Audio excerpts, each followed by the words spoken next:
তো আসলে আমাদের যে মানব জন্ম হয়েছে,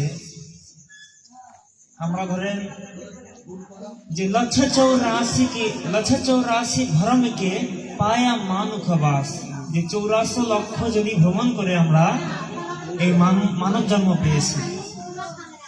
তো এই মানব জন্ম যদি আমাদের বৃথা চলে যায়, তাহলে আবার আমাদেরকে 84 লক্ষ জমিতেই যাইতে হবে। তো ভজন সাধনের উপযুক্ত জন্ম হচ্ছে মানব জন্ম। তো এই জন্মে আমাদেরকে প্রভু প্রাপ্তির যে মার্গ পথগুলো আছে, সন্ত মহাপুরুষগণ আমাদেরকে দেখাই দিয়ে গেছেন, সেই অনুযায়ী আমাদেরকে জীবন যাপন করতে হবে। তো সিংহনারায়ণ স্বামীজির চেলা ছিলেন রামনাথ। উনি সিংহনারায়ণ স্বামীকে স্বয়ং জিজ্ঞাসা করেছে, কোন রাহে মুক্তিকে कैसे गति हुई जाए, कौन राह है मुक्ति के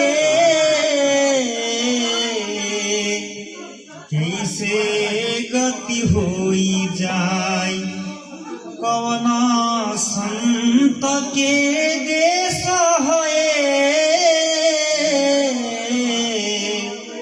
से सब বুঝাই। তো সিংহনারায়ণ স্বামীজি চেলা ছিলেন রামনাথ।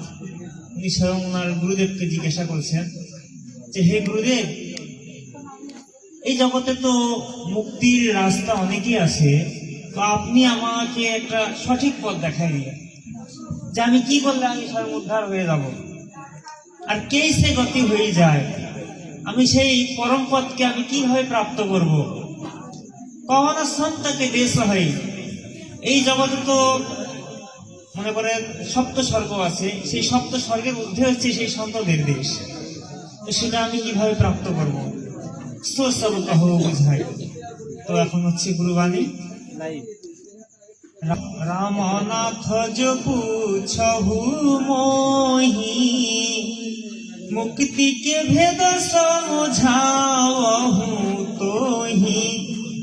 হে রামনাথ, তুমি যখন আমাকে জিজ্ঞাসা করেছো, তো আমি মুক্তির ভেদ যে রহস্য আছে আমি সম্পূর্ণরূপে তোমাকে বোঝাবো। প্রাতে ব্রহ্ম জাগাবে সোই, তে কর শব্দ শোনাবহু তোহি। যে সর্বপ্রথমে তোমাকে প্রাত মুহূর্ত উঠে তোমাকে ব্রহ্ম জাগাতে হবে। बिना शब्द कुछ ज्ञान ना होई, ज्ञान बिना कुछ पावे ना सोई। যে সর্বপ্রথম তোমাকে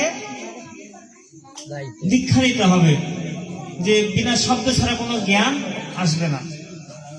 আর জ্ঞান ধ্যান সম্পূর্ণ দুই, তেহি কে হৃদয় বীচ মে প্রকট হই।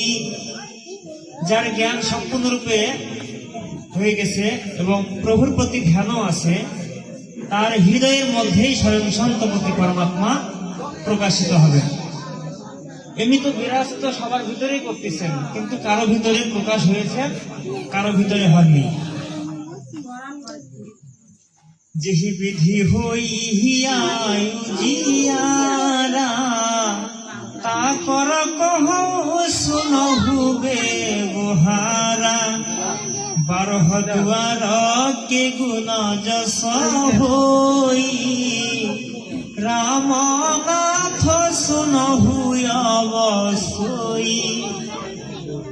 গুদা ইন্দ্রিয় সে যুগমন করে প্রাণা, অন্ডজ হই জীব মাহি সমালা।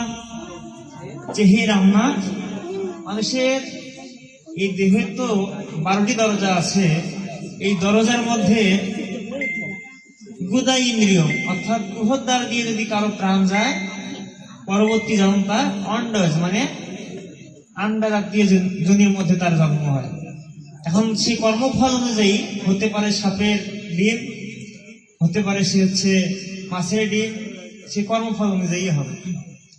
মুখকে দ্বার গমন যো করই, সয়ুখ মজমে যাই সামাই। যাদের মুখ দিয়ে প্রাণ বের হয়ে যায় তারা উখমজ মানে গাছের জনিতে তাদের জন্ম হয়। নাসিকা দ্বারা সে যায় যো প্রাণী, ভূত হই ভব সাগর আনি। যাদের নাসিকা অর্থাৎ নাক দিয়ে প্রাণ যায় তারা পরবর্তী জন্ম ভূত জনিতে হয়।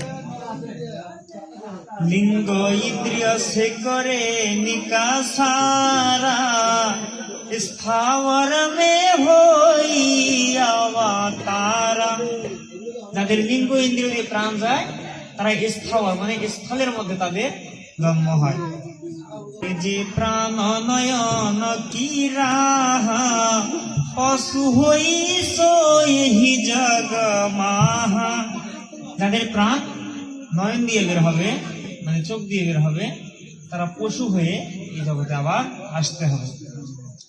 শ্রবণ রাহ প্রাণ যো যাই, ভক্তি হে তু এহি জগ আই। শ্রবণ রাহ মানে কর্ম অর্থাৎ কান যাকে আমরা বলি।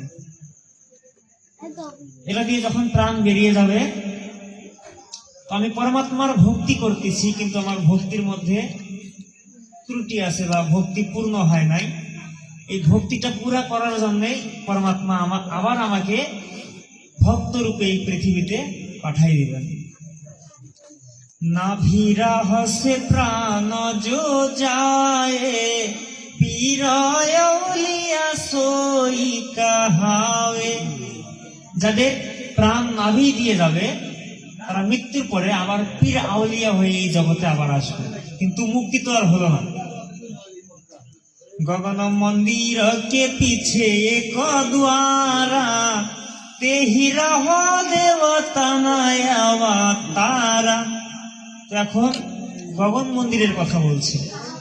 তো এই গগন মন্দির পিছে এক দ্বারা, আমাদের মস্তকের উপরে সুষমনা নারী মানে সোজায় আর কি। তো সেই মস্তকের উপরে যে দরজাটি আছে সেটা হচ্ছে গগন দুয়ারে প্রথম দরজা, আর গগন দুয়ারের পিছনে একটি দরজা আছে তেহি রাহ দেবতা অবতারা। ওই গগন দুয়ারের পিছন দরজা দিয়ে যদি কারো প্রাণ বেরিয়ে যায় তো তাদের দেবলোকে জন্ম হবে। সঙ্গম কে সুনহু ব্যবহারা, গগন মহল মে বারহ দ্বারা। প্রকটে 10 দুই রহে ছিপাই, তেহিতে বারহ নাম ধরাই। তো আমাদের দেহের ভিতরে 10টি দরজা প্রকটে আছে এবং 2টি ছিপাই অর্থাৎ লুকিয়ে আছে। গগন দুয়ার কি রাহ সে,